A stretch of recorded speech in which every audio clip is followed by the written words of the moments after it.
Well, thanks for that session, Manik Bhatia, Dr. Ilan Klein, and Chai Balshai.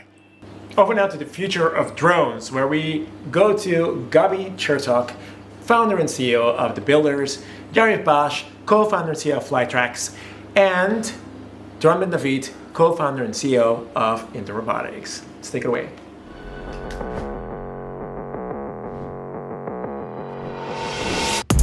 What if we told you you don't need to worry anymore about security problems, inspection problems, operational problems, and perhaps some personal problems? I think I left the stove on. Again? Well, you'll probably say, How come? It's because we at Indoor Robotics got someone to worry for you. Meet Tando, a fully autonomous, always-on drone fleet that doesn't get in your way and can be operated and monitored from the comfort of your own home, or anywhere else for that matter.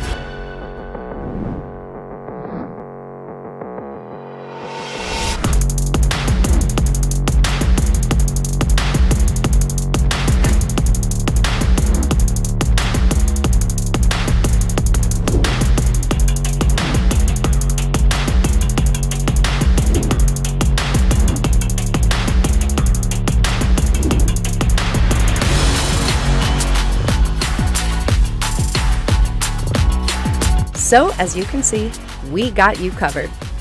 All you need to do is sit back and relax.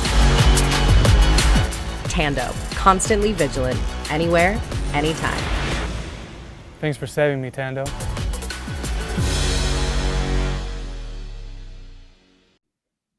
Thank you, Benny, and thanks to Yariv and to Doron who are together with me. I'm Gabby. I'm the general manager of The Builders. We work with Fortune 100 companies like Coca-Cola, Walmart, Mercedes, and Warner Media, and help them solve their business needs with technology.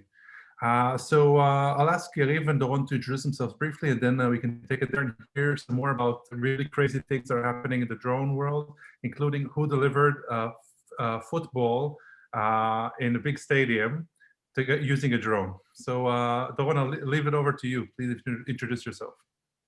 Thank you very much, Gabby. So I'm Doron. I'm the CEO and co-founder of Indoor Robotics. My experience is mainly from the military-related organizations. I was the chief technologist of the Space and Missiles division of the IAI, Israeli Aerospace Industries. And today I'm building drones for the indoor. Thank you, Yariv. Thank you, Gabby. So I'm Yariv, co-founder and CEO at Flytrex. We're making drone deliveries a reality. Prior to that, I was the CEO and co-founder of Space IL, Space Israel. Look them up. It's a not-for-profit that raised $100 million and sent the first private interstellar mission. We reached the moon last year, although with a hard landing, and currently the team is working on a second spacecraft. So I'm sure that's a very good opening for our next point. So tell us about the football and maybe about work with companies you're working with, how you're working with big companies and around the world. Sure. So you're referring to to our delivery that we've done with Walmart about a week ago. Basically, we used our Flytrex system to autonomously deliver a football to the beginning of a football game. I have to say the stadium wasn't full. The full capacity is 75,000 people or so, but because of COVID-19, there were only a few thousands of people in the crowd. It's still it's not easy to get the needed approvals to pull that off. But you know, an important client of ours asked, and we were happy to make that special delivery. Thanks, but that's not what you do in your day-to-day. So can you say a little bit more about what you've been doing so far and where have you been doing it? So Flytrex is one of the leading companies in backyard deliveries. In the past 3 years, we've been developing and certifying a one-of-a-kind system that enables retailers to make deliveries directly to people's backyards. We've been working on our certification program together with the Federal Aviation Administration in the past 3 years. Now, when you're flying outdoors, not indoors, you are very much obliged to a lot of FAA regulations, and it really splits down to two verticals. There's the toy vertical, and these are the consumer drones that you can buy online, DJI drones. Some of them are small, the others are big. Pretty easy to take one and make it into a delivery drone. And the other vertical is manned aviation or certified aviation. And basically what Flytrex is about to receive is an FAA approval to operate as a commercial airplane in the national airspace. So if you're flying a toy drone, you can get some waivers and exemptions to a single flight route on a specific date along a specific flight route. Once you have your commercial type certification from the FAA, which is the same certification that the FAA gives Boeing for the new 787 that you've been flying in, you can basically fly wherever you want. Okay, I'll go over to Dawn and ask maybe in the same kind of world, since we're talking about you're indoor. So do you have regulations? How's regulation even touching the world, and how is your solution relevant to retail world? Sure. So one of the nice things of being indoor is that we do not fall under the FAA regulations or any other regulations. There are some countries like Singapore where there are some regulations for companies operating indoors within 5 kilometers from an airport. But other than that, it's a very, very nice and easy environment for drone companies to engage with. And what we do is the indoors, and maybe I will present Indoor Robotics at a short sentence. We build a constantly vigilant autonomous aerial drone fleet. And that basically means that we created drones that know how to behave as a fleet indoors. We have base stations, we have which we call tiles sitting on the ceiling. We can put multiple base stations on the ceiling, and we can put multiple drones, and our platform actually knows how to dispatch the drones, how to manage missions, and do it in the most efficient way. So while the basic offering of our solution is the obvious suspects, like security offerings, elimination of false alarms, some operational offerings, safety offerings, someone left a forklift in an aisle, someone blocked the emergency exit with some boxes. We do have some special offerings that we give especially for the retail, which are mainly surrounding the planogram of the store, about monitoring the inventory in the warehouse. Doing out-of-stock compliance, for instance, is something that we can engage in because we are already roaming inside the premises. So we can collect the data. Our platform just collects the data, analyzes it, and gives you some insights about your premises. And I'm going to ask both of you, maybe because we're dealing with drones, which is something that's really exciting for everyone these days. Totally outside of your business, what's the craziest thing you've seen done with a drone in a kind of business application? So what's the craziest business application you've seen? I see you're both smiling, so I think you have good things, good answers for that. Go ahead, Rod. I thought about letting you engage with the conversation, but I will answer seriously about it. Although there are lots of flying mature content in some places and some other stuff that you can find online. The nicest thing I've seen so far is and again I will take the indoors, and I will let Yariv maybe give an outdoor example. In the indoors, it's art. And there is a Swiss company that is doing, it's like pyrotechnical events, and they're working with Metallica and Celine Dion and other performers, and they're doing amazing shows. It's like it's like fireworks, but for drones inside the stadium or on stage, which is amazing because you think about the complexity of navigating and controlling drones in a tight environment, and doing it while they need to keep the fleet going in a certain pace. It's an amazing technology, I think, and it's and I love this implementation. Sounds super cool. Yariv, what's on your and outdoors? What do you see? So it's it's partially business, partially I'd say defense. Two cool things that I've seen with drones. One of them is an Israeli company called Iron Drone, and basically it's not similar to taking out a missile with a missile, but it's pretty complex apparently to take a drone with another drone. And I've seen videos of them, and it's looks almost like sci-fi. And the second one, they've just announced another round, a company called Tevel, and they're actually picking fruits and vegetables using drones. So if they can get that to work on a larger scale, that should be pretty incredible, for an outdoor business. So I think you mentioned scale, and I really would love to hear your thoughts of both of your thoughts on. We've been hearing about drones as a cool thing for years. It was exciting, really nice. We've seen people trying it at home, and both of you started companies a few years ago, I guess, and with a dream of turning it into a business. So what do you think? When do you think drones will be reality for everyone, and not something that someone who's really technologically savvy that I know has one, but actually something that's a reality in our day-to-day life, and we can expect it to be zooming and wearing through our lives in day-to-day scenario? So at the indoors, it's happening. We are already piloting our technology. Some great companies such as Skydio and the others are already implementing drones at the indoor, because it's easier.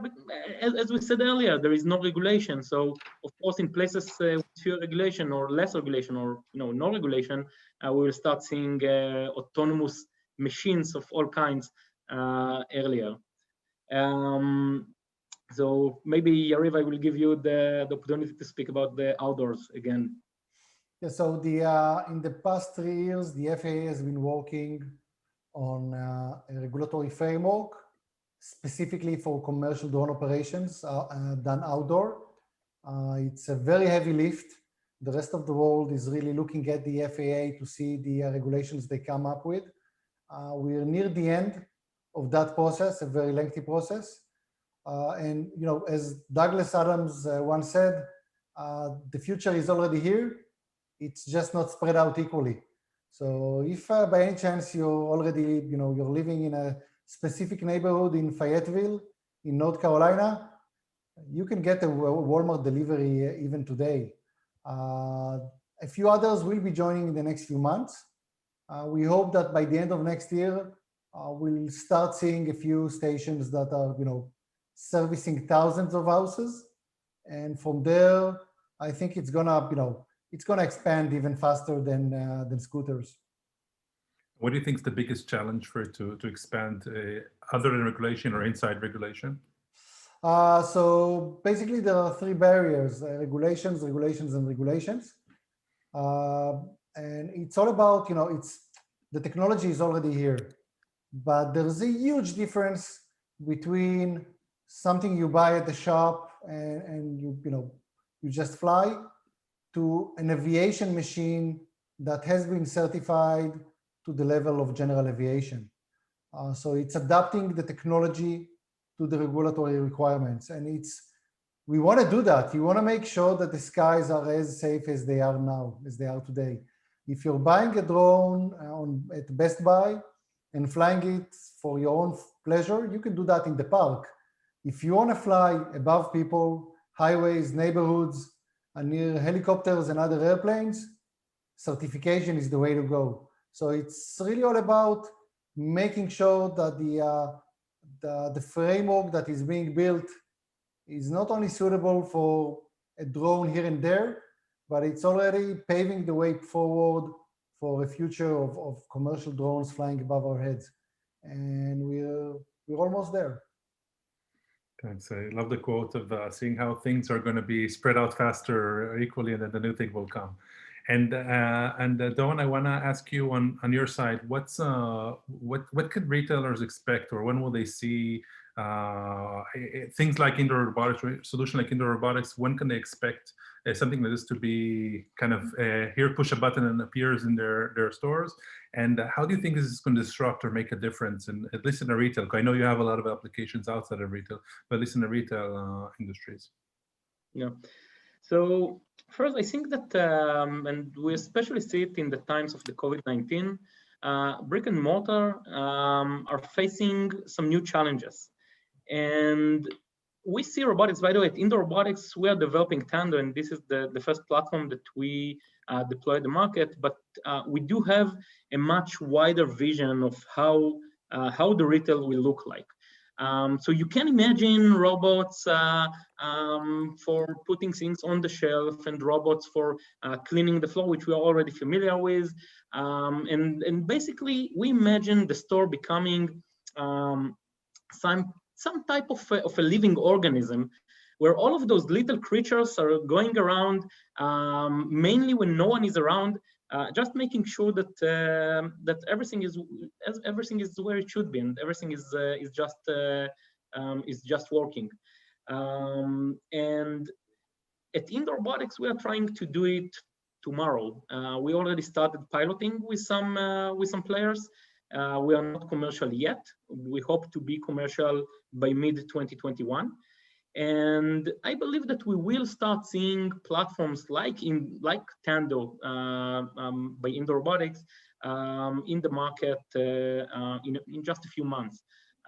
This is at least our intention. So you can think about the store owner waking up at 3 a.m., wondering whether the employees remembered to set the new planogram, and just clicking on the map, sending the drone to the aisle to inspect it, and getting the results immediately. So hopefully on the retail next to you by June, let's say. Sounds like a promise to people to look for that in June. We'll hold you up to that. Can you tell us what's special with Tando and Indoor Robotics compared to competitors? Like, what's special about your technology, and what were the most challenging parts in developing what you're doing? Sure. So first, robotics is hard, and I think the biggest challenge that Indoor Robotics and other players in that market are facing is the indoor navigation, or navigating in a GPS-denied environment. So we developed the whole stack of navigation. It's a trade secret of the company, and we do have some patents. Some of them were granted already to the company about the methods of how we map and navigate indoors.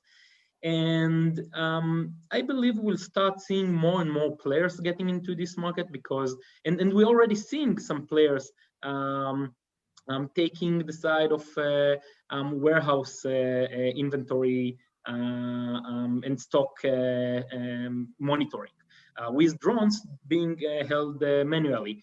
We do see inspection drones in the indoors, again, being operated by an operator. There is a great, again, Swiss company. Swiss is one of the leaders worldwide in drones and drone-related innovation. So a company called Flyability. And they developed a drone which is like this a giant ball that you can fly inside silos and pipes and other hard environment, difficult environments. So we're already seeing it, and as I said earlier, due to the fact that there is no regulation, we will keep seeing it, and yeah, that's my take. Thank you very much, Yariv. I'll ask you also about your technology, because as Dawn mentioned, that everyone's doing something, and you mentioned also there's some people are doing it not commercially or just flying a drone. What's special about what you're doing? So when most people look at Flytrex, what they see is the drone. That's only the tip of the iceberg. Flytrex is all about what's underneath the sea level. So the drone manufacturing itself, we can actually third-party that, outsource that to someone else, as long as we hold the drone design. That's what the FAA certifies, the type design. It's a bit like Apple and the iPhone. Apple designs the iPhone, and then Foxconn manufactures it. But Apple, of course, also has the cloud, and it's the same with Flytrex. Our drones can only connect to our cloud.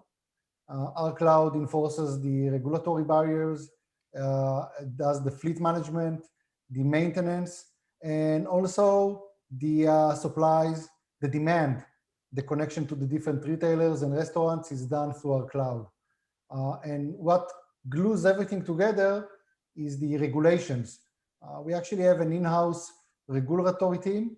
Not a lot of startups have that, that can certify both the vehicle itself and our local operators. The way that we work is we franchise the local operations to local aviation companies. So we certify them to fly the airplane, the drone. It's a bit like certifying both a Boeing and United or American Airlines. So it's really, you don't see a lot of startups doing all of that together. The two other companies that are targeting retail for backyards are Amazon and Alphabet, Project Wing by Google. So we're pretty unique when it comes to that. Swimming with the big, in the deep waters, as they say. So as we're coming to an end, if there are any kind of last words, and after that, I'll invite you if you want to share video. You'll be also welcome to share video in the kind of showing some of the cool stuff you're doing. So any last words you'd like to share with people as a kind of inspiration, looking forward into what's the future going to look like, and for both of you and for the industry in general. Sure.